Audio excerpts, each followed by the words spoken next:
Assalamualaikum warahmatullahi wabarakatuh. Perkenalkan, nama saya Siti Mulyani. Saya dari kelas 6 SIP 2.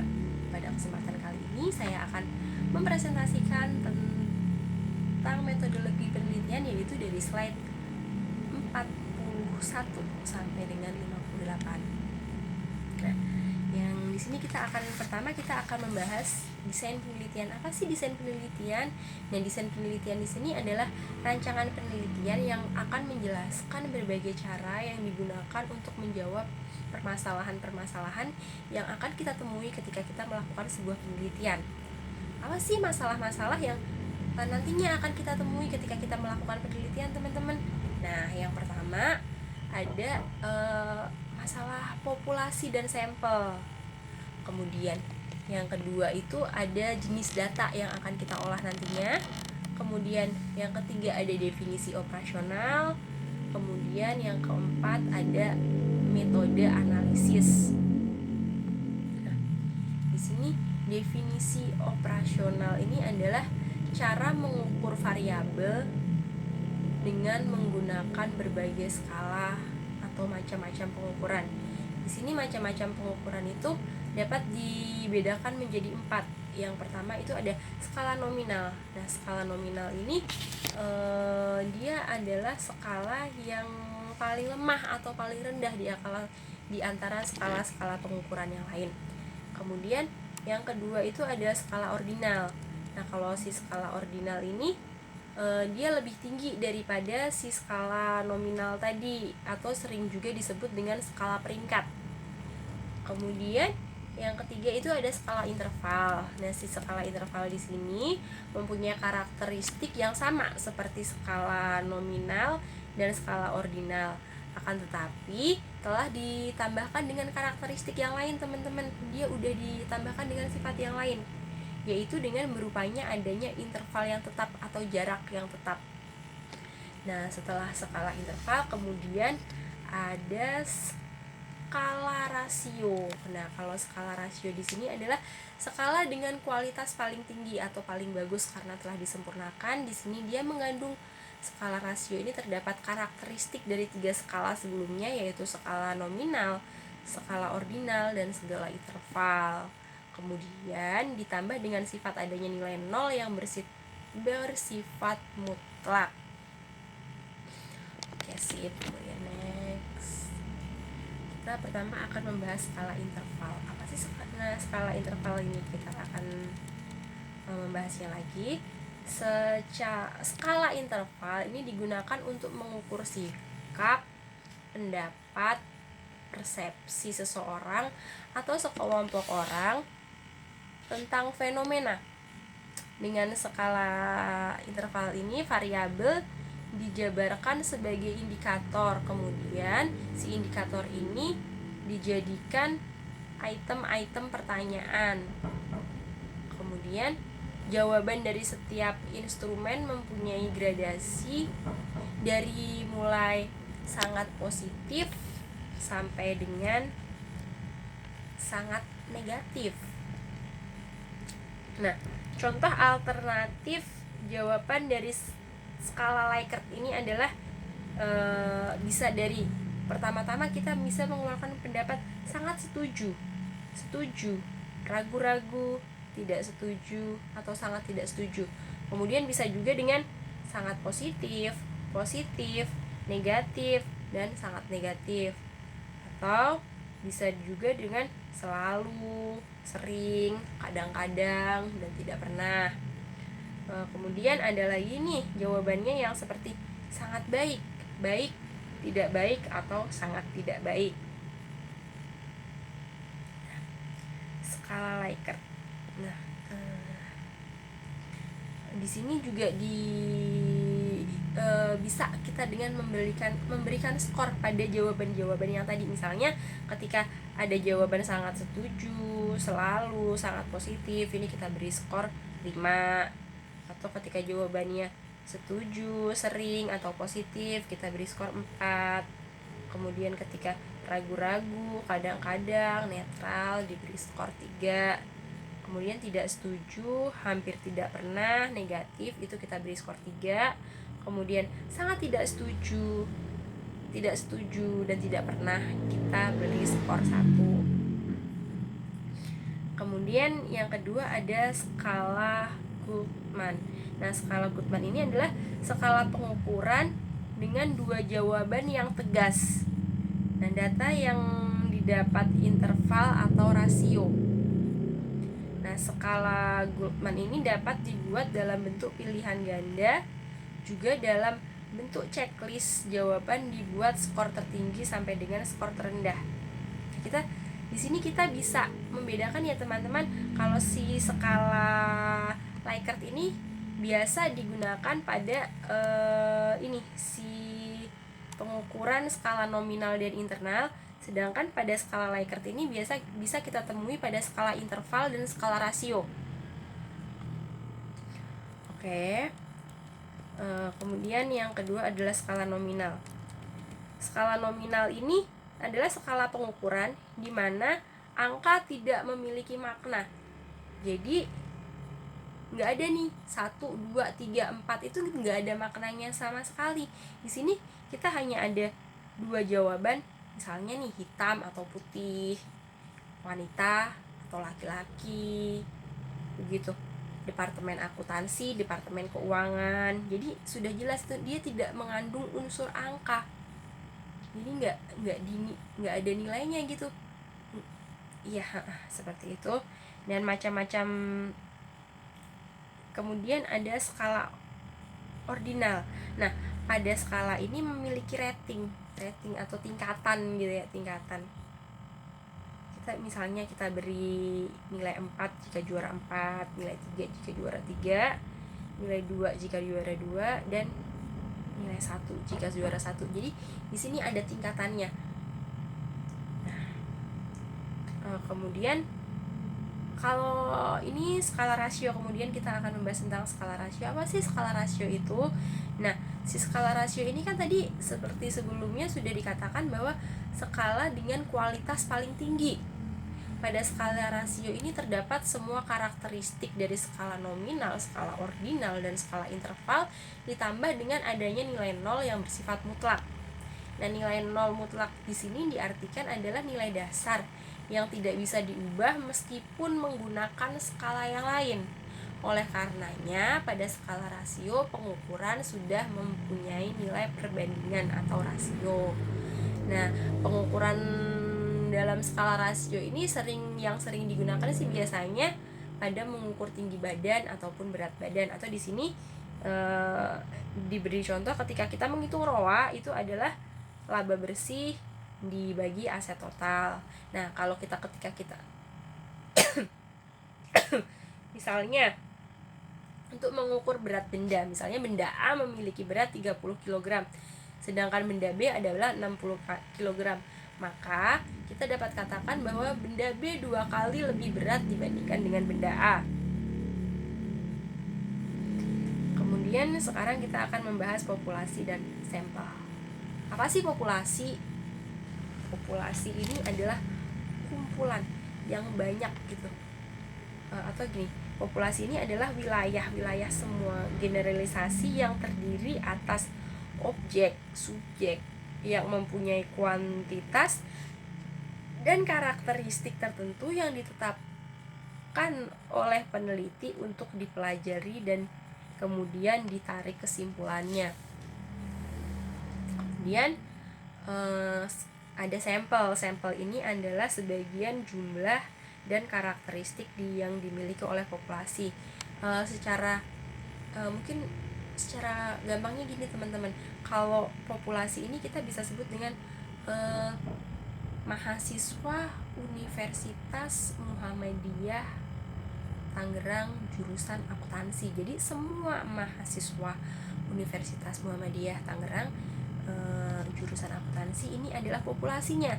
Nah, ketika sampelnya itu gimana?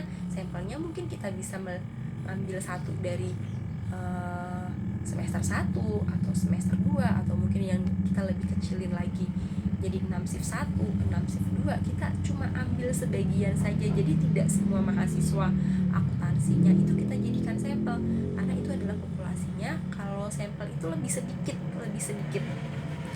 Nah, kemudian di sini kedua ada teknik pengambilan sampel. Nah, teknik pengambilan sampel ini secara skema teknik pengambilan sampel itu dapat dibedakan menjadi dua, yaitu probability sample dan non probability sample. Si probability sample ini dibagi menjadi 4. Yang pertama itu adalah random sample, yang kedua proportionate stratified, kemudian atau random sample, kemudian disproportionate stratified random sample, kemudian area cluster atau sampel menurut daerah. Sedangkan si non probability sample ini adalah sampel yang diambil secara sistematis. Terus kemudian ada sampel kota, sampel aksidental, purposive sample, sampel jenuh, sampai dengan snowball sample. Nah, sekarang kita akan membahas tentang probability sample.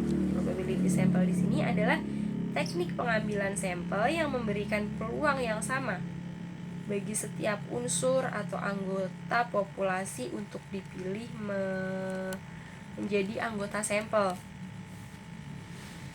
Teknik ini meliputi tadi yang pertama ada random sample. Apa sih random sample? Nah, random sample di sini adalah simple random sample ya teman-teman, simple random sample. Dikatakan simple random sample atau sampel sederhana ini karena pengambilan sampel anggota populasi dilakukan secara acak tanpa memperhatikan strata atau tingkatan dalam populasi ini. Cara demikian dilakukan bila anggota populasi dianggap homogen atau sama. Contohnya ya tadi mahasiswa akuntansi, jadi kan semua dianggap mahasiswa akuntansi, jadi kita bisa random aja tuh ambil sampelnya. Kemudian yang kedua proportionate strategis random sample. Nah, di sini teknik ini digunakan bila si populasinya itu mempunyai anggota atau unsur yang tidak homogen atau tidak sama, yang berstrata atau bertingkat, ya ada tingkatannya gitu. Nah, kita di sini dapat mengambil contohnya adalah sebuah karyawan di dalam sebuah perusahaan. Itu pasti kan ada itu pendidikan, ada yang mulai S1, S2, S3, SMP, SD, bahkan SMA, mungkin juga SMA banyak ya, SD atau SMP gitu. Jadi dari mulai SMP, SD, SMA, S1, S2, S3 itu, apalagi kalau perusahaan-perusahaan yang memang sudah berdiri cukup lama, pasti mayoritas karyawannya itu kan tingkatan pendidikannya sangat beragam ya teman-teman. Nah, di sini populasinya nah ini.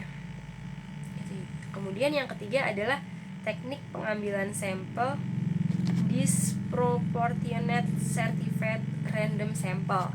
Di sini adalah teknik ini digunakan untuk menentukan jumlah sampel jika populasi yang strata tapi kurang proporsional. Nah, ini tadi di sebuah perusahaan tadi kan misalnya karyawan yang S3 itu jumlahnya ada 5 orang, S2 ada 6 orang, S3 ada 700 orang, kemudian yang SMU ada 1000 orang, kemudian yang SMP mungkin ada 500 orang. Nah, di sini si karyawan yang tadi S2 dan S3 itu, jadi karena jumlahnya sedikit, yang S2-nya 4 orang, yang S3-nya 6 orang, ini semuanya dijadiin sampel teman-teman. Kalau yang lain kan, yang kalau karyawannya banyak kita bisa ambil aja nih 1 atau 2 karena jumlah karyawannya banyak. Tapi ketika ini jumlah karyawannya sedikit dibandingkan dengan yang lain, maka semua anggotanya itu boleh dijadikan sampel. Yang kemudian yang keempat ada cluster sampel atau area sampel. Nah, teknik sampel untuk menentukan sampel bila objek yang diteliti atau sumber data sangat luas. Ini mungkin bisa dikatakan kalau kita melakukan sensus penduduk ya, itu kan luas banget. Nah, misal penduduk suatu negara atau provinsi atau kabupaten, atau kita biasa menyebutnya dengan sensus. Kemudian yang kedua ada teknik sampel non-probability sample. Nah, non-probability sample di sini adalah teknik yang tidak memberi peluang atau kesempatan sama bagi setiap unsur atau anggota populasi untuk dipilih menjadi sampel. Contohnya yang pertama ini adalah sampel sistematis. Sampel sistematis di sini adalah teknik penentuan berdasarkan urutan dari anggota populasi yang telah diberi nomor urut. Jadi si populasinya ini tadi udah dikasih nomor urut 1, 2, 3 gitu. Dia udah ada nomor urutnya sendiri. Dari semua anggota itu diberi nomor urut 1 sampai 100 gitu misalnya. Pengambilan sampel dapat dilakukan dengan nomor ganjil saja, genap saja, atau kelipatan dari bilangan tertentu. Nah, ini jadi di sini lebih pasti teman-teman. Misalnya kan tadi dikasih ada suatu kelompok dikasih nomor urutan 1 sampai 100. Ketika kita mau memanggil sampel, kita bisa dengan nomor ganjil. Jadi mereka yang nomor ganjil akan langsung maju, atau yang nomor genap, atau yang kelipatan 2 atau kelipatan 3. Jadi udah ditentukan nih, udah ada nih. Kemudian yang kedua ada sampel kuota. Nah, sampel kuota di sini adalah teknik untuk menentukan sampel dari populasi yang memiliki ciri-ciri tertentu sampai jumlah atau kuota yang kita inginkan. Sebagai contoh, kita melakukan terhadap pegawai golongan 11 dan penelitian dilakukan secara kelompok. Nah, setelah jumlah sampel ditentukan 100 orang misalkan, dan jumlah anggota peneliti berjumlah 5 orang, maka setiap anggota dapat memilih secara bebas sesuai dengan karakteristik yang ditentukan golongan sebanyak 90 orang. Nah, misalnya ini dalam suatu tempat nih ada 100 orang, sedangkan yang meneliti ini hanya ada 5 orang. Jadi si 5 orang peneliti ini bisa memilih, oke, saya mau 20. Jadi saya memang sudah diatur, sudah ada aturannya ya. Kemudian ada sampel aksidental. Nah, sampel aksidental di sini adalah teknik penentuan sampel berdasarkan kebetulan, yaitu siapa saja secara kebetulan bertemu dengan peneliti dapat digunakan sebagai sampel bila dipandang orang kebetulan itu dianggap cocok sesuai sumber data. Kemudian ada di slide terakhir kita akan membahas tentang teknik sampel non-probability sample. Non-probability sample ini dari lanjutan yang tadi itu ada juga sampel purposive. Sampel purposive di sini adalah teknik menentukan sampel dengan pertimbangan tertentu. Misalnya akan melakukan penelitian tentang disiplin pegawai, maka sampel yang dipilih adalah orang-orang yang ahli dalam kepegawaian saja, orang-orang yang ahli. Jadi yang bukan pegawai yang nggak usah diteliti gitu. Kita kan di sini udah menentukan, udah ditentuin gitu, yang ahli aja gitu. Kemudian ada sampel jenuh. Nah, sampel jenuh di sini adalah teknik penentuan sampel bila semua anggota populasi digunakan sebagai sampel. Hal ini sering dilakukan bila jumlah populasi relatif kecil, kurang dari 30. Istilah lain dari sampel jenuh ini adalah semua populasi dapat dijadikan sampel. Jadi misalnya populasinya 30, ya udah 30-30-nya itu bisa jadi sampel semuanya. Sekian presentasi dari saya, kurang lebihnya mohon maaf. Wassalamualaikum warahmatullahi wabarakatuh.